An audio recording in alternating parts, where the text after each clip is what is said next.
Hello guys, bersama saya lagi dalam Alright Nova Channel. Gempak sahabat-sahabat semua apabila pada hari kemarin Cikgu Bat membuat konon sidang media, membuat laporan polis.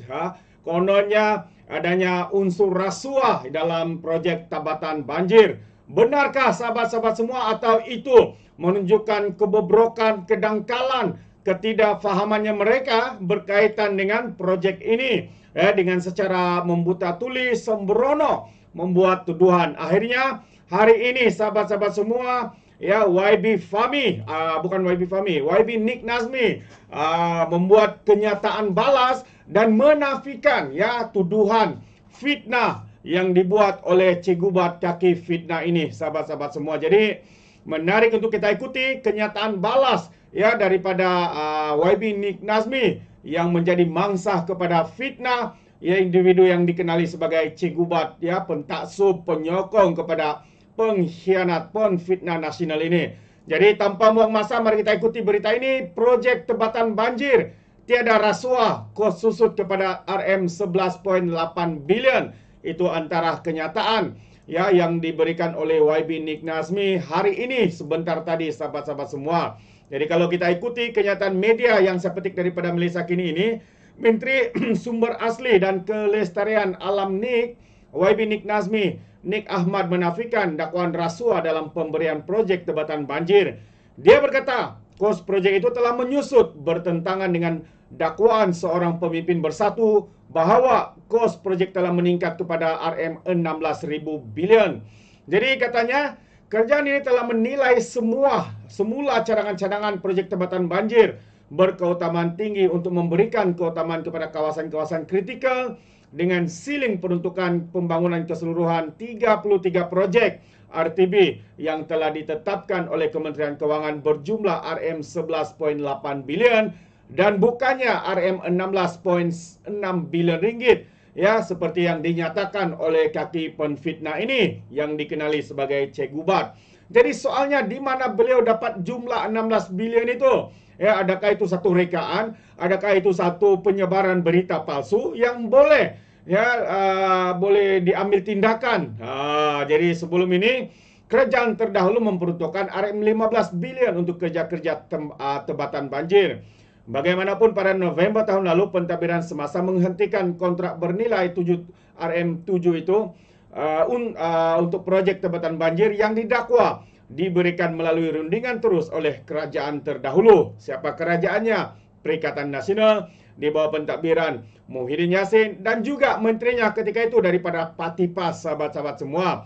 Jadi semalam ahli jawatan kuasa penerangan Bersatu Badrul Hisham ataupun dikenali sebagai Cikgu Bat mendakwa terdapat sogokan besar dalam pemberian projek Tabatan Banjir itu menyebabkan kos meningkat kepada RM 16.6 bilion.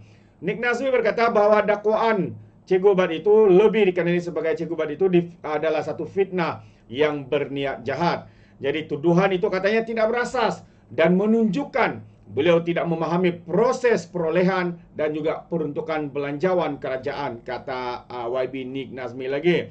Jadi tambahan, hampir semua projek Tabatan Banjir tahun ini masih melalui proses tender dengan hanya 19 surat tawaran LOA yang telah dikeluarkan. YB Nik Nazmi berkata belum ada perbelanjaan daripada peruntukan pembangunan berkenaan dan tidak terlibat proses perolehan. Jelasnya lagi, projek Tabatan Banjir melalui proses perolehan telus yang diselia oleh Kementerian Kewangan dan lembaga perolehan. Jadi Nik Nazmi mengatakan, saya menafikan sekeras-kerasnya fitnah jahat itu dan akan mengambil tindakan sivil terhadap Cikgu Bat tidak lama lagi, kata YB Nik Nazmi.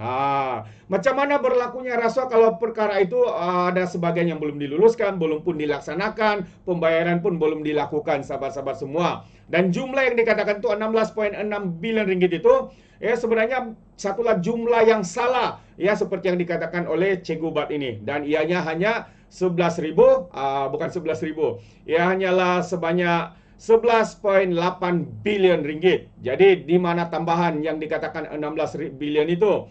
Ini adalah satu lagi fitnah yang dilontarkan, dijajah oleh geng-geng kaki fitnah ini. Jadi alhamdulillah sahabat semua, bahwa ya seperti yang dikatakan oleh YB Nick Nazmi, dia bakal ya mengambil tindakan sivil saman kepada individu yang menfitnah beliau ini.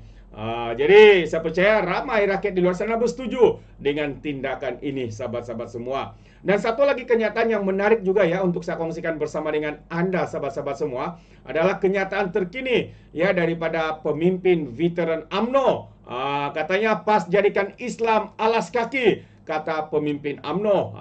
Ini dia Puat Zarkasih, sahabat-sahabat semua. Jadi mari kita ikuti kenyataan beliau. Ya, beliau juga adalah anggota Majelis Kerja Tertinggi UMNO, ya, Puat Zarkasih, yang mana membidas PAS yang didakwanya cuba melemahkan kerajaan perpaduan dengan memecah belahkan parti-parti yang menganggatuinya. Jadi ini adalah petikan ya yang saya petik daripada media Malaysia kini. Sebagai contoh katanya, apa sahaja kenyataan pemimpin atau ahli DAP yang kontroversi akan dieksploitasikan. Jadi UMNO benteng jaga kepentingan Melayu, Islam dan Raja-Raja Melayu dalam kerajaan perpaduan hari ini. UMNO tidak jadikan agama tunggangan, kuda tunggangan macam PAS, katanya dalam satu hantaran di Facebook sebentar tadi.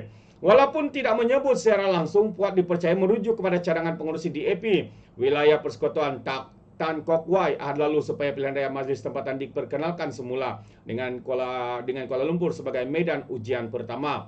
Cadangan itu ditolak golongan konservatif dalam UMNO, PAS dan Bersatu yang berhujah pilihan raya kerajaan tempatan akan mengakibatkan ketegangan kaum kerana penguasaan DAP dalam pemilihan tersebut.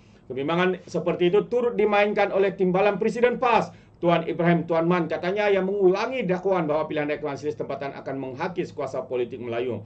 Jadi mengulas lanjut perkara itu, Puat juga menyelar Ketua Pemuda PAS, Afnan Hamimi, bahawa UMNO adalah alas kaki DAP dalam isu berkenaan. UMNO tidak akan setuju jika tidak sesuai dengan dasar UMNO. Sebab itu ada hikmahnya UMNO berada dalam kerajaan perpaduan. Tuduhan bahwa UMNO alas kaki DAP adalah percubaan untuk mempanaskan hubungan DAP dan juga UMNO, katanya. Afnan yang juga ahli Parlimen Alor-Star sebelum ini mendakwa perkara itu selepas mengambil kira beberapa kenyataan pemimpin DAP berhubung persempadanan semula kawasan pilihan raya bukan Melayu dilantik Perdana Menteri dan cadangan memperkenalkan semula pilihan raya kerajaan tempatan. Jadi mengulas lanjut juga, Puat juga membidas dakwaan Afnan itu yang mengatakan DAP sudah naik tocang, sedangkan katanya PAS sebenarnya yang naik tocang apabila menang banyak kerusi berbanding UMNO dan Bersatu. Jadi PAS semakin ganas keluar fatwa politik yang memecah belahkan orang Melayu. Ajaran Islam wajibkan bayar hutang, tetapi PAS lihat bayar hutang harakah. PAS jadikan Islam alas kaki kerana naik tocang, katanya lagi. Jadi Puan dipercaya merujuk kepada laporan Malaysia kini pada 5 Disember yang lalu yang menyebut PAS masih belum melunaskan hutangnya kepada syarikat bekas pencetak harakah yang memperoleh penghakiman, terus mengarahkan parti itu membayar hutang sebanyak 5,5 juta ringgit. Itu dia sahabat-sahabat semua, kenyataan pedas daripada pemimpin veteran UMNO ini.